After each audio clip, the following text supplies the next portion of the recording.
반갑습니다. 즐거운 통독 시간입니다. 오늘 같이 나눌 말씀은 역대상 말씀입니다. 역대상은 아담부터 시작된 족보가 바벨론 포로 귀환까지를 기록하고 있는데요. 그 안에 초대 왕이었던 사울 이야기가 나오게 되고, 그리고 마지막 왕이었던 남유다의 시드기야 왕의 이야기까지도 기록하고 있습니다. 그런데 열왕기상과 다르게 역대기상하에서는 남유다 왕의 이야기를 중심으로 기록하고 있습니다. 그 가운데서도 이스라엘이 안정적이었을 때였던 다윗과 솔로몬, 히스기야, 요시야를 중점적으로 내용을 다루고 있습니다. 70여 년 동안 바벨론에서 포로 생활하고 있었던 이들에게 위로와 또 희망의 메시지를 전하기 위해서 역대기상하가 기록되었기 때문에 그 점을 중심으로 기록했다고 좀 볼 수 있습니다.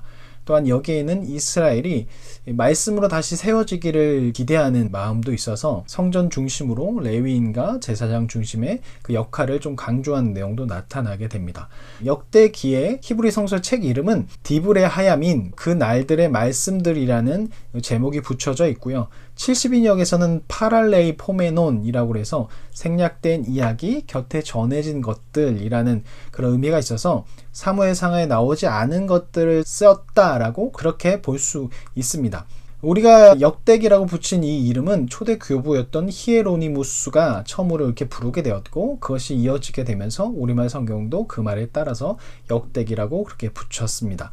저자는 분명치 않고 유대인의 전통에 따르면 에스라라 보고 있습니다. 왜냐하면 역대기 마지막과 에스라 앞부분이 거의 연결되는 것처럼 보여지고 있어서 에스라를 역대기 저자로 그렇게 보는데, 역대기와 에스라가 서로 신학적인 관점이 다르기 때문에 오늘날 많은 대부분의 학자들이 역대기를 에스라라 보지 않고 그 시기에, 포로기 이후 시기에 어떤 학파에 의해서, 학자에 의해서 이것이 편집되고 기록되었을 것이다 라고 대부분 그렇게 보고 있습니다. 역대기 기록 목적은 첫 번째는 포로 귀환 이후 이들의 정체성이 혼란이 오는 거예요.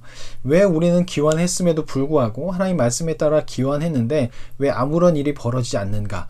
우린 버림받았는가? 라는 그런 생각을 가지고 있었을 때 하나님의 나라의 백성들에 대한 그 정체성을 확인시켜 주기 위해서 역대기 상하가 기록되었고, 두 번째는 언약 공동체의 회복은 어떤 눈에 보이는 정치적인 회복이 아니라 하나님과의 언약 관계가 제대로 이행될 때, 제대로 작동될 때 가능하다는 것을 보여주고, 또한 그것은 하나님께 참된 예배와 기도를 통해서 그것이 드려질 때 가능하다는 것을 보이기 위해서, 알게 하기 위해서 기록되었다고 좀 볼 수 있습니다.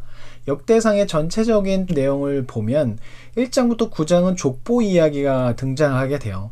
그래서 많은 사람들이 역대기 역사서구나, 앞에 사무엘상하와 열왕기상하처럼 재미겠구나 라는 생각을 가지고 시작했다가 아주 큰 코 다치는 일이 벌어지게 되죠. 그래서 중간에 일단 졸게 되는, 무려 1장부터 9장까지가 족보가 기록되어 있어요.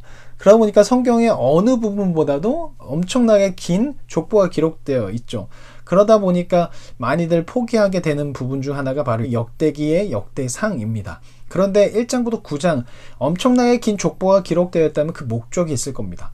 이것은 창조부터 지금 이들이 살아가고 있는 세상까지 하나님께서 포기하지 않고 아브라함에게 언약했던 그 약속이 또 창조 때부터 이스라엘 하나님으로부터 선택받은 백성이다라는 것을 나타냄으로 인해서 이들에게 큰 희망을 주었던 것이고, 또 자신들이 알았던 그 조상들의 이름이 기록되어 있는데 그 조상이 창조부터 이어져 오는 그 계보 안에 있다는 것을 통해서 자신들이 하나님의 백성인 것을 느낄 수 있었던, 그래서 그 족보를 봤을 때 이들은 큰 희망을 얻을 수 있었던 아주 훌륭한 내용이라고 볼 수 있을 것입니다. 그리고 10장부터 29장까지는 사울의 죽음과 다윗 왕국에 대한 이야기가 나오게 되는데, 사울의 죽음이 기록된 이유는 갑작스럽게 다윗이 나오면 공백기가 생기니까 다윗을 자연스럽게 등장시키기 위해서 사울의 족보가 나오고 사울의 죽음이 나오게 되는 것입니다. 그리고 10장에 사울의 죽음이 나온 후에 11장부터 29장은 다윗에 대한 이야기가 나와요. 그래서 11장에는 다윗이 이스라엘 왕이 되는 이야기가 나오고, 12장에는 다윗을 도운 이 용사들의 이야기가 나오고, 그리고 13장부터 16장까지는 이 다윗이 언약궤를 옮기는 그런 과정이 나오게 되고, 언약궤를 옮기고 난 후에 다윗이 하나님 앞에 찬양을 하게 됩니다. 그리고 17장에는 다윗이 하나님께 기도를 하게 되고, 18장부터 20장까지는 다윗이 모든 전쟁에서, 여러 전쟁에서 승리하게 되는 장면이 나옵니다. 근데 21장에 가서 인구조사가 나오게 돼요. 이 인구조사로 인해서 하나님으로부터 심판을 받게 되죠. 그런데 이 이야기에 대해서는 사무엘 하에서 한번 다룬 적이 있으니까 사무엘 하 영상을 참조하시면 될 것 같습니다. 결국 다윗의 교만으로 인해서 이 일이 벌어진 것인데 자세한 내용은 사무엘 하 편을 참조하시면 될 것 같습니다. 22장부터 26장까지는 다윗이 성전 건축을 하기 위해서 준비하는 과정이 나와요. 그래서 솔로몬에게 성전 건축에 대한 것을 이양하는 장면이 나오게 되고 레위인을 세우고 지도자들과 여러 가지 맡게 될 리더들을 세우게 되는 장면이 나오고 그 과정 가운데 성과대도 세우게 되는 일이 벌어지게 됩니다. 그리고 성전 건축 위해서 마지막으로 28장에서 지시를 하게 되고 솔로몬이 29장에 즉위를 하게 되고 다윗에 대한 이야기로 마무리하게 됩니다. 역대상에서는 이제 다윗의 이야기로 마무리하고 역대하에서는 이제 솔로몬의 이야기가 시작되게 됩니다.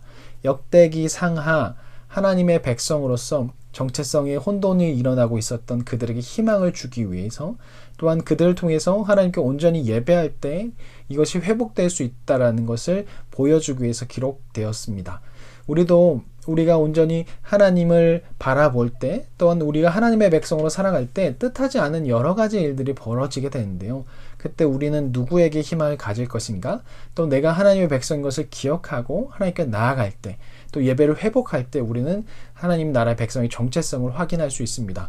코로나 시대로 인해서 참 예배 드리기 어렵고 일주일에 한 번만 예배 나오는 경우도 참 많이 있어서 많은 사람들이 신앙의 어려움을 호소하고 있습니다.